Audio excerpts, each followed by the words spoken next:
Well, hello. Welcome once again to another edition of Quoth Raven Lewis Bright Raven Weekend TV Doc Edition.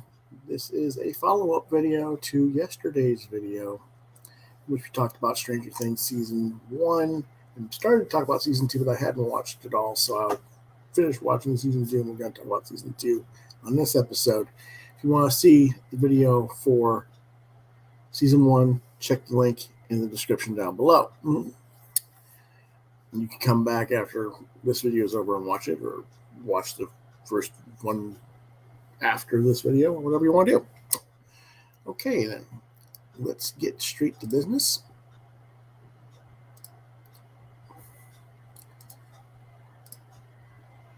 Stranger Things Season 2, created by Matt and Ross Duffer, starring Winona Ryder, David Harbour, Wynn Wolfhard, Millie Bobby Brown, Gaten Matarazzo, Caleb McLaughlin, Natalia Dyer, Charlie Heaton, Cara Buono, and Matthew Modine. This also featured Paul Reiser and Sean Astin among the cast as recurring characters this season. And they had a new character whose name's not listed here, and I apologize for that. I'll get to her in a moment.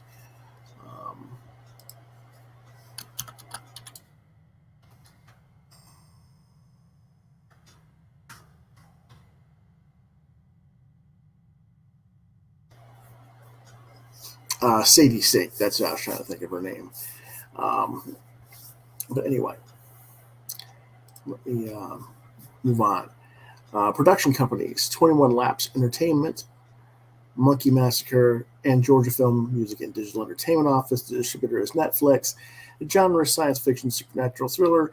The running time is 41 to 55 minutes per episode, a total of 9 episodes, and it was released originally in 2017.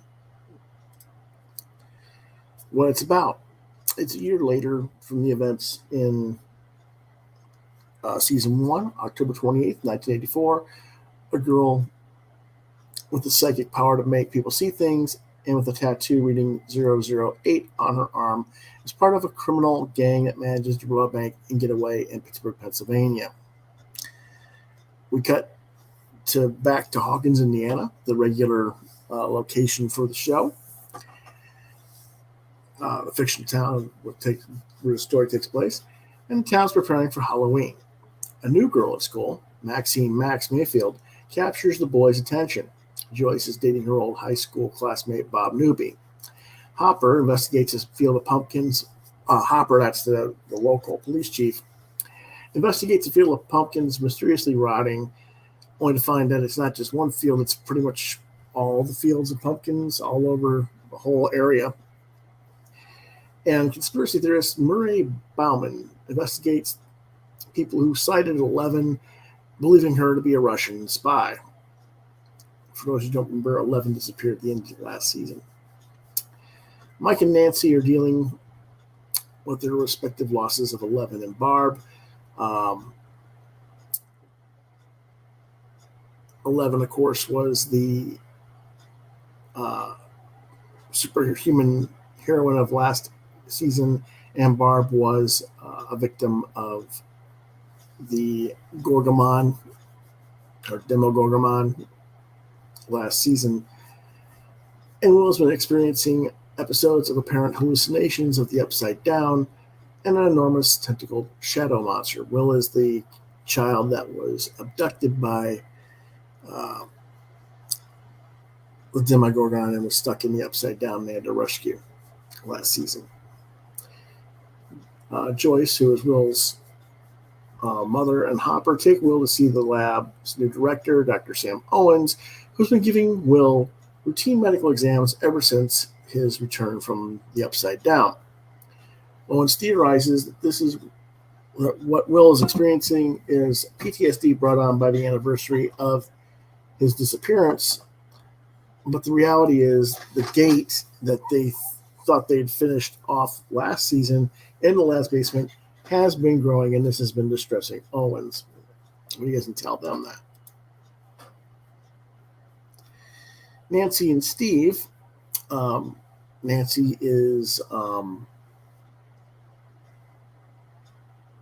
Mike's older sister, and Steve was her boyfriend at the end of what last season, and we thought that she had dumped him last season, but apparently they got back together. And they go to have dinner with Barb's parents, who still believe that their daughter is just missing and not dead, and they have hired Murray to find her. It's a little bit of an awkward situation because both Nancy and Steve know that Barb is dead and how and why, and they can't really explain it to her parents because they just won't accept the truth. So anyway, Police Chief Hopper goes home to a cabin in the woods where he secretly lives with 11. It is revealed that 11, in flashbacks, it's revealed that she escaped from the Upside Down when she defeated the Demogorgon. We had last seen her body dissipate into ash into the Upside Down last season, but she was forced to hide from agents. In the present, though, it's Halloween, and 11 asks Hopper if she can go trick-or-treating, but Hopper insists that she needs to remain hidden until he can reach an agreement with Owens and the rest of the world to allow her to live a normal life, which frustrates the homebound 11 because she's basically been homebound for almost a year and has no friends, and everybody else thinks she's dead. As more pumpkin fields rot across town and Chief Hopper discovers an organic substance similar to a substance in the lab in the fields, he's not too pleased. He basically confronts Owens and has them go investigate it. Nancy wants to tell Barbara's parents about the truth about her death, but Steve says this is a bad idea, and the agents might come after them if they told anyone the truth.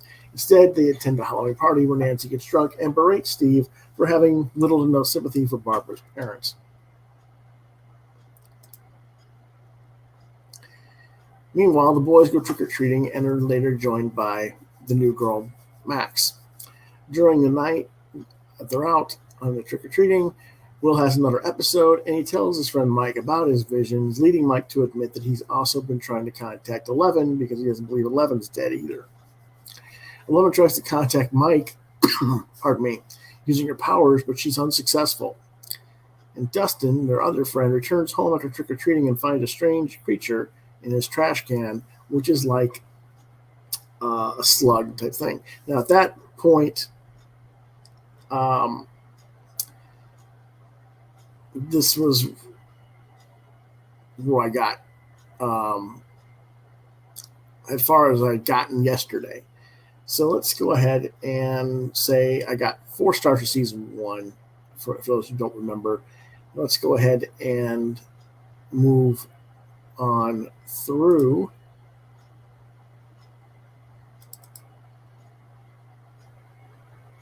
If I can find the right thing here.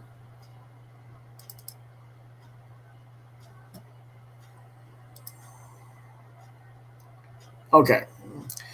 I'm going to quickly fix something here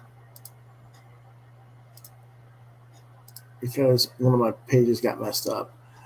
Let me go back here and remove that.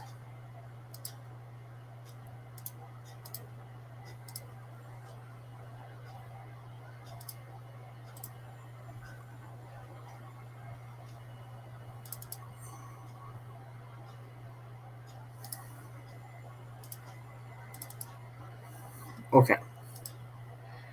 Now we can go back. Now, flashbacks reveal that Hopper found 11 in the woods and had agreed to take care of her in his grandfather's old hunting cabin, which is where we found them a little bit earlier in the episode. And he agreed to take care of her as long as she agreed to not be at the cabin. In the present, Bob Newby, Joyce's new boyfriend, he encourages Will to face his fears, not understanding the extent of Will's episodes and what was actually contributing to them.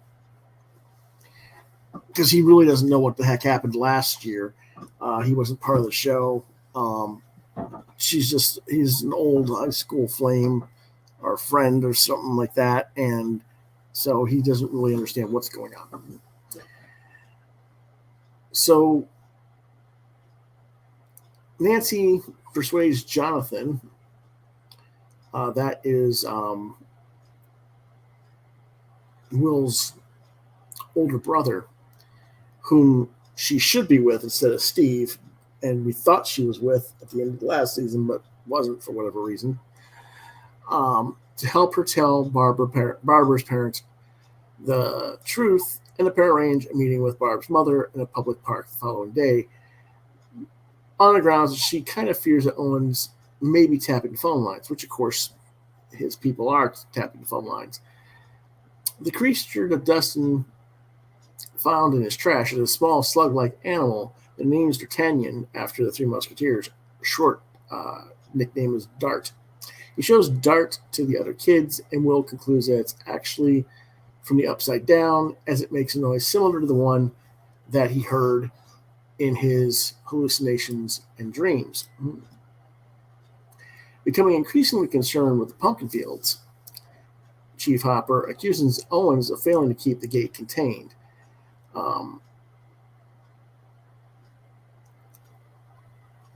In the meantime, frustrated with being holed up, Eleven leaves to look for Mike, and she goes to the school. But she is discovered by someone else, but they don't know that's who she is because she doesn't look anything like what she did last season. But anyway, she goes to the junior high school and sees Mike and Max arguing, and she mistakes it for flirting, and she's heartbroken, so she leaves the school. Will then suffers from another episode and follows Bob's advice to confront the shadow monster, but of course, that's not what you needed to do, and it overpowers him and takes over Will's body by flooding it with part of its being, and like it goes into his nose and mouth, and he basically breathes it in, and now the shadow monster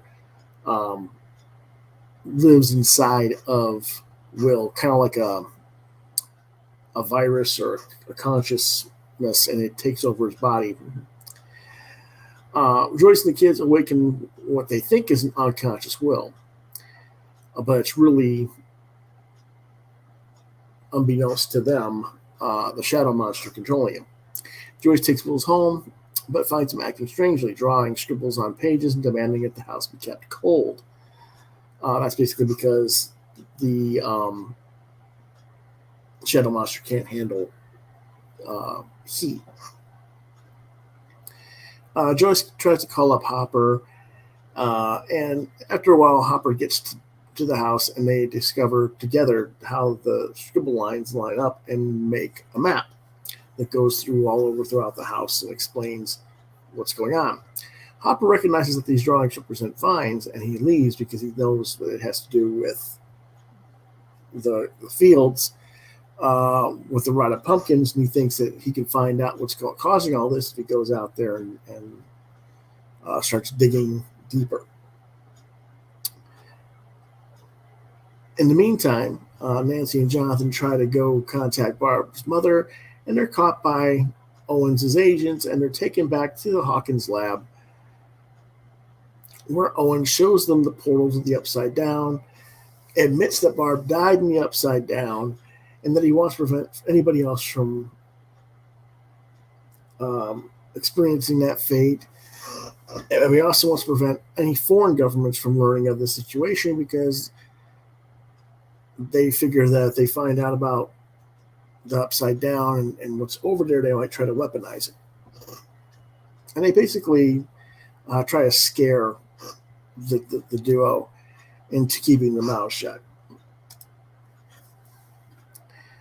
Then they're released, and it's revealed that Nancy actually secretly recorded Owens' admission, and they plan on fleeing town and getting it out to the world and let people know what happened. Meanwhile, an infatuated Lucas, who is another member of Mike and Will's group of friends, is infatuated with Max and tries to get closer to her, but her violent older stepbrother, Billy Hargrove, intervenes. 11 argues with Hopper about her sneaking out of the house, culminating in her lashing out with her telekinesis and destroying the cabin's windows in a fit of rage.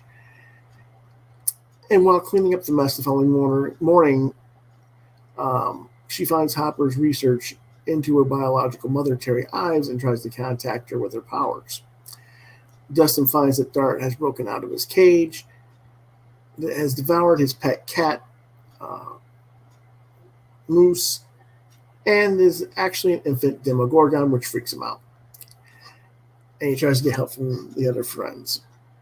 Hopper digs into one of the pumpkin fields and finds a tunnel leading into the Upside Down. And, of course, he goes into the tunnel by himself like a fool, and he becomes trapped in the tunnels and passes out because, well, it's toxic. You're not supposed to be able to breathe down there for very long, if at all, really. Mike sleeps over at the buyer's house to help Will recover. Will then has a vision of Hopper, leading Joyce to recruit Bob Self to determine what it means. Bob identifies all the scribbling and stuff that's all over the walls as an actual map of Hawkins, and he figures out where the pumpkin field is as a place that Hopper was going. And so the two, Joyce and Bob, rush out to where he thinks Hopper will be. We cut back to Nancy and Jonathan, who have now taken the tape of Owens' admission to Murray, the conspiracy nut, who realizes that the public will not believe the truth and suggests that we have to water it down and make it more believable and palatable for the general public's consumption. Meanwhile, cut back to Hawkins, and Lucas reveals the truth of Will's disappearance a year ago to Max in order to gain her trust and respect. Dustin is now trying to capture Dart. He traps Dart in his basement and enlists Steve's help to recapture it or kill it because it is a Demogorgon. Because he couldn't get a hold of any of the other guys to help him. So Steve, who just happened to be driving by, got recruited. Meanwhile, 11 has figured out what's going on with her biological mother, Terry, and tracks down Terry and Becky Ives. And she finds that Terry is been mentally disabled. But she's able to communicate with her using her psychic powers, in which Terry reveals to Eleven that she tried to rescue her at the lab when she was very small, and they subjected her to a brain-damaging dose of shock therapy by last year's villain, Brenner. And all she really has now is this memory recurring of her planning to get to the lab, going to the lab, and getting into the whole confrontation and then getting shocked. And it just repeats in her mind over and over and over. Very frightening and terrible thing that Terry has to endure. She also teaches 11 that there was another girl that was trained in psychic abilities like her. They cut back. Joyce, Bob, Will, and Mike are able to rescue Chief Hopper, although the scientists from the lab soon arrive and set the tunnels on fire. As this happens, Will collapses and begins convulsing and screaming in agony because, well, he's connected to all this stuff that's going underground because it's all part of the shadow monster. Thus, they rush Will to the lab, and Will demonstrates memory loss. Well, the reason he demonstrates memory loss is because he was never really in charge all this time, and now the shadow monsters sort of relinquished a little bit of control. But Owen suspects that there's something wrong, that he's being controlled. And they've done some other tests that show that his brain's got infected with something. So he theorizes that the Shadow Monster is actually a virus which is spread to Will's brain and is controlling him, and that the creatures from the Upside Down share a hive mind, and therefore damaging the tunnels will be lethal to the now infected Will. Nancy and Jonathan, cut back to them, they spend the night at Murray's, and Murray forces them to admit their feelings for each other. The following morning, the trio send copies of the video cassette tape or audio cassette tape of Owens' admission to the Chicago Sun-Times, among other news agencies. And then Murray sends them off back to Hawkins and says, "Don't come back," basically. Upon returning to the buyer's house, Nancy and Jonathan discover Will's drawings and try to figure out what the hell's going on. Lucas and Max regroup with Dustin and Steve, and the group attempt to lure Dart to a junkyard. Max apologizes for being hostile to Lucas, explaining that Billy's violence is actually a result of his father remarrying to her mother, and neither one of them are happy about that whole situation, partly because Billy's father is rather abusive to everyone. To the group's horror, Dart arrives, but he's flanked by a pack of adolescent Demogorgon dogs like himself. The group is cornered until the pack unexpectedly runs away, and no one really understands why. Will discover. Then they get Will back to the lab or whatever. Or no, let me get this straight. They cut to the lab, and Will claims that he sees a location that the monster is preventing him from seeing. But what is actually going on is the monster's setting up a trap and is controlling Will and telling him through Will to go to this place where he can destroy the soldiers. Unaware that Will is being manipulated by the monster, Owen sends a team to investigate. The team is attacked by the adolescent monsters, who make their way afterwards into the lab and are now posing a threat to everyone.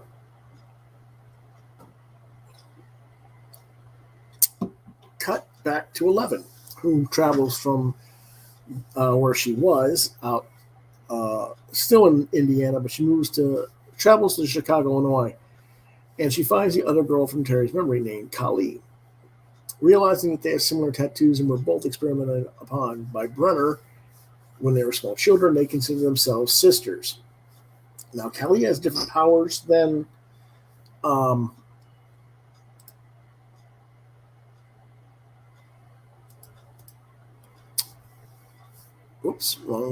she has different powers than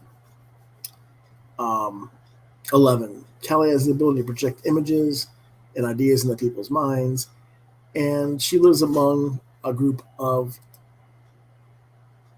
late teen, early 20-something criminal thugs who are the ones that committed the crime at the very beginning of the show back in Pennsylvania. 11 reveals that Brenner isn't supposed to be dead, so the gang decide to kill the man who tortured Terry instead.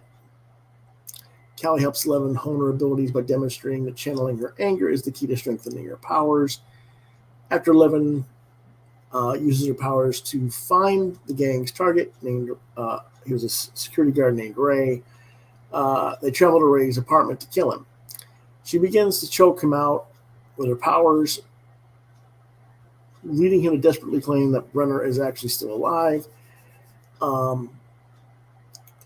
She doesn't really believe him, but then she sees a photo of Ray's two young daughters, and he realizes that if she kills him, she's leaving them without a parent, just like she was left without a parent by Brenner. So she stops. And then the other gang members discover that those girls are actually in the apartment, and they've already contacted the police.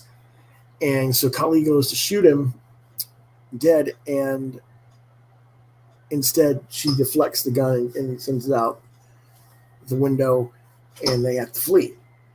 They flee to their hideout, and Kali insists 11 either stay and avenge her mother or return to Hawkins, but never to go up against her like that again. 11 has a vision of Mike and Hopper's plight at the lab, and she decides to return to Hawkins while Collie and her gang escape from the police. Meanwhile, the pack of creatures have attacked the lab, killing most of the scientists. Realizing that Will has become a spy for the monster, Mike convinces Joyce to sedate Will to prevent the creatures from tracking them. Mike, Joyce, Hopper, Bob, and Owens take Will's unconscious body to the lab security room to barricade themselves from the creatures. The lab's power then goes out, and they can't escape. They're in lockdown. And Bob realizes the only way to stop them is to reset the breakers and put the power back on and allow the group to escape. And it's not like he really volunteers, but he has to step up because he's the only one who has the computer knowledge to know how to turn on the breakers and recode to launch the proper sequence so that the building will reset its security systems. So Bob runs out throughout and gets to the breakers and the security feed and fixes everything, gets it there, which allows Mike, Joyce, Hopper, and Will to escape. Dr. Owens stays behind because he feels guilty of the whole situation. And he says to Hopper he's going to guide Bob from the security room safely out of the building.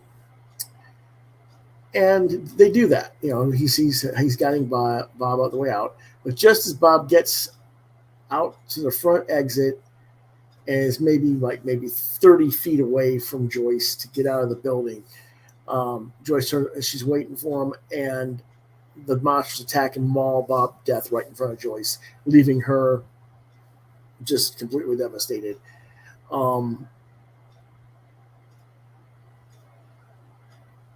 Hopper shoots the monsters. He's like, there's nothing they can do for him. He's gone. And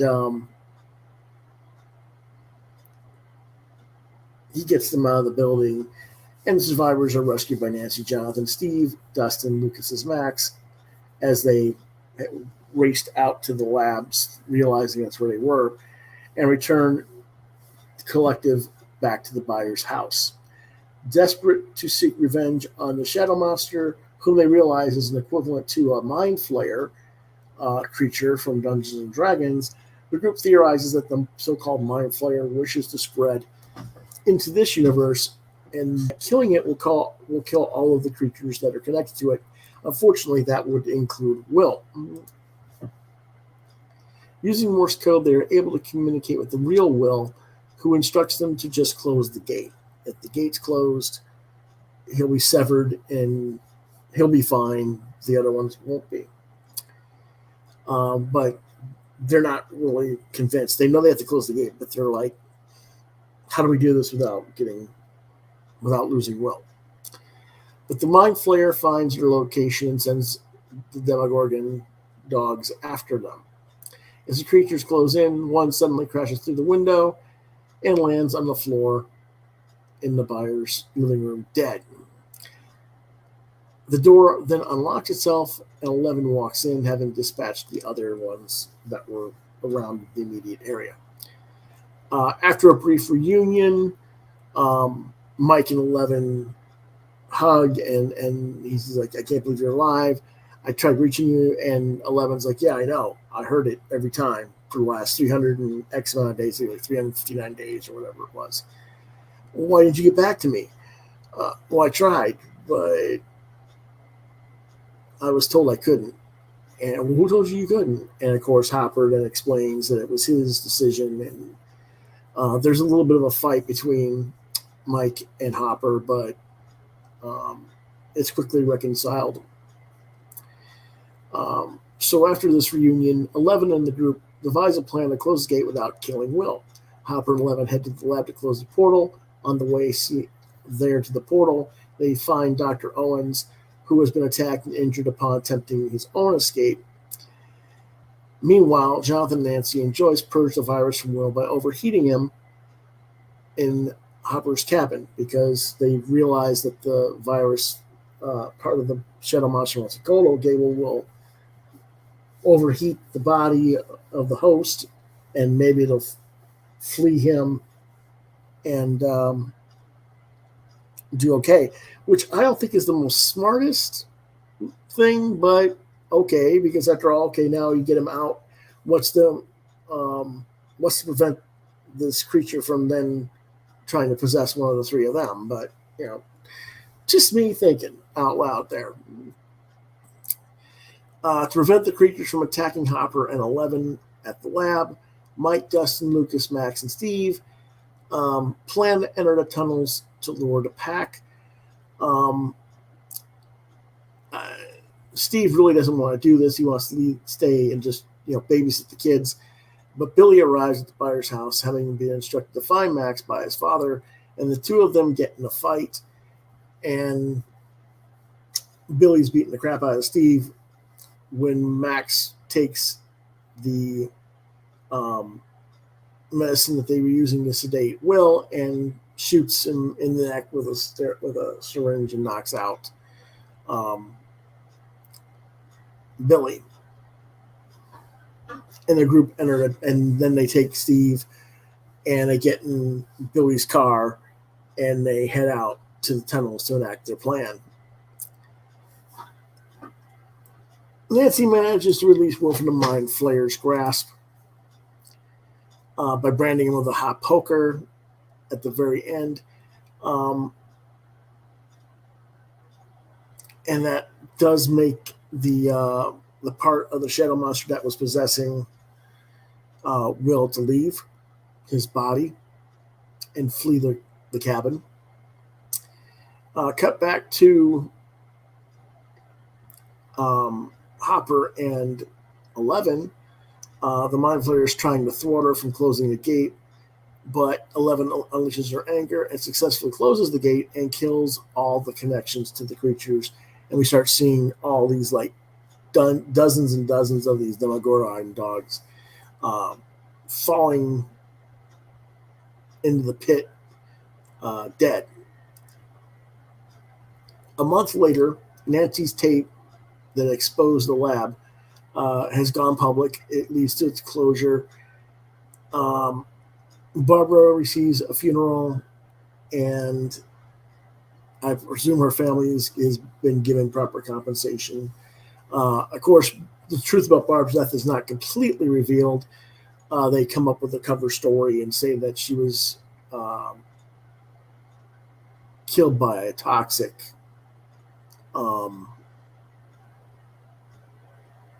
waste from the lab, which still doesn't explain why she disappeared for over a year. Nobody found her body, but whatever. Mm-hmm.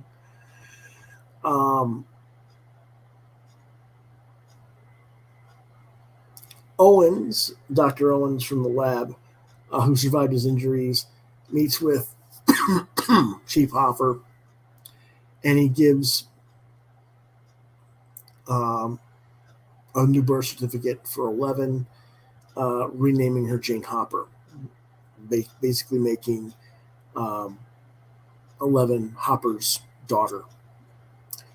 Mike, 11, Dustin, Will, Lucas, and Max attend their junior high school's winter dance, and there's some cool things going on in that scene. Everybody kind of hooks up with different people. 11 shows up and she's dancing with Mike, and that's cool. Dustin, who thinks he's trying to be cool. Steve has tried to give him some pointers on how to look good and how to behave. And he goes throughout the dance, and all the girls just keep rejecting him like he's a loser. And Nancy decides to dance with Dustin, which, makes the other girls go, whoa, older girls dancing with him? Really? And she's like, don't worry about it. They're all 12. They're just dumb. They'll figure it out in a few years that you're cool. But it was just a really touching scene there with those two characters. I thought that was cool. And they pull back out of the winter dance outside of the school, and then they flip it to the upside down, and they show us that the mind flayer creature is still alive, towering over the school and appearing to be watching the group, and that's how the season ends. Like I said with season one, the Duffers, the show creators, like to take their sweet ass time to tell a story. The season, once again, really doesn't get going until about episode 4 or 5, but once they really get going with the story, you're likely to stay for the duration. So just be patient with it. They do a lot of setup and then try and rush everything through. That's just how they write, apparently. There were things that I found to be a bit annoying. I would not have had 11 go to Chicago at all. I really did not understand the point of that, but okay. I do understand why it was done. I just wouldn't have done it that way.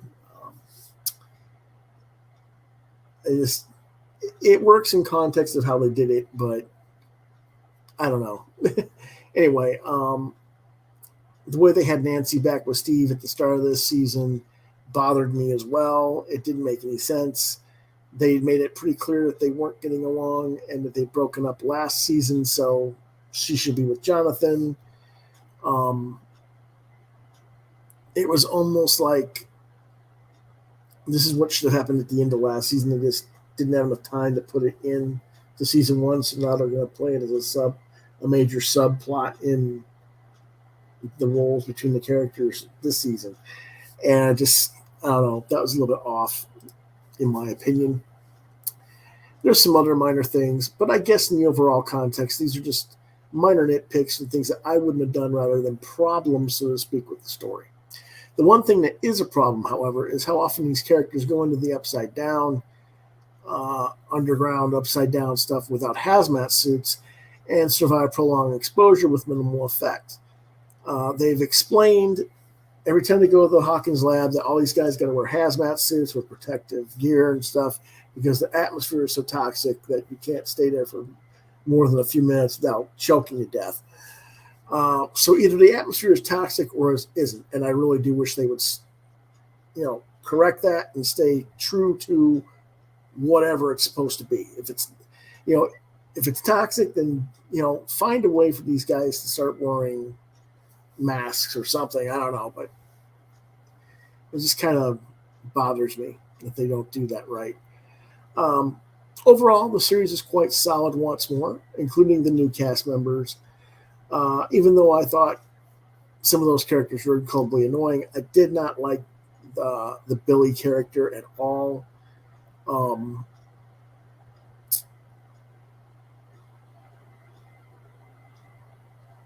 I didn't like Max and Billy's father at all.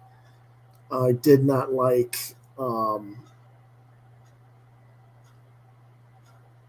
Kali and the gang at all. So it was like, I found a lot of them to be just annoying one-dimensional characters that just weren't well written. So on those grounds, those are a little bit annoying. But as far as regular cast members, they were all solid. And I give Sean Astin credit as Bob, even though I didn't really care for the Bob character. He did a great job performing the character, and he had a great death scene. Did really well with his part. So anyway, recommended television TV 14, and I give it a 4 out of 5 stars. Just like I gave season 1 4 out of 5 stars. And that is it, folks, for the second season of Stranger Things. Next week, we will review a number of films, classic horror. I don't know exactly which ones I'm going to watch for next week and the week after that, but I'm going to do it the 23rd and the 30th. In the meantime,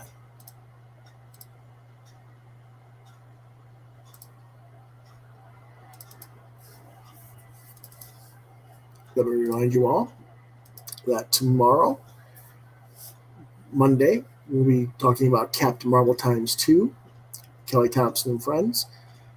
Tuesday, we'll be talking about Recovery Incorporated by Michael Pennick. Wednesday, we'll be talking about Paranormal and Blackjack by Tan Christensen. And we'll also do a second video talking about crowdfunding projects that are online, some campaigns you might want to check out.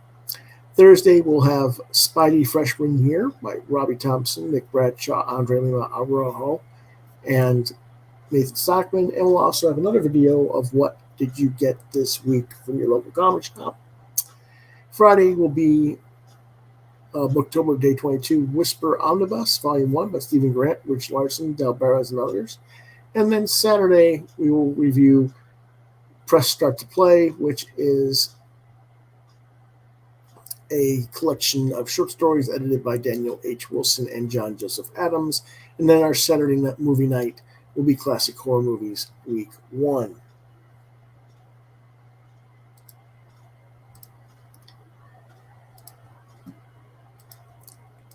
And that is all for that. So again, tomorrow, 1:30 p.m., Captain Marvel times 2. We'll see you then.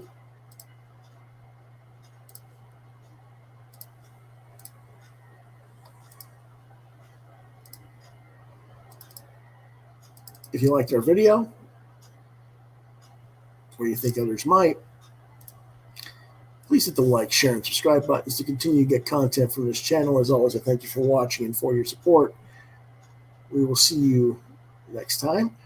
But before we go, if you have you want to get a hold of me on social media, I'm at Facebook at Lewis.BrightRaven, at Twitter at LewisBrightRaven2. You can see more of my artwork at deviantart.com/BrightRaven. You've been watching Quoth the Raven, Lewis Bright Raven, exclusively on YouTube. If you have questions, comments, you want to commission artwork from me, you want to suggest topics of discussion for the show in the future, Quoth the Raven LBR72 at gmail.com is the address to try and reach me at. And if I don't get back to you via that, try lewisbrightRaven at yahoo.com. That's all for now, folks. Have a good night, and I see you guys tomorrow. And let's hope we have a good week.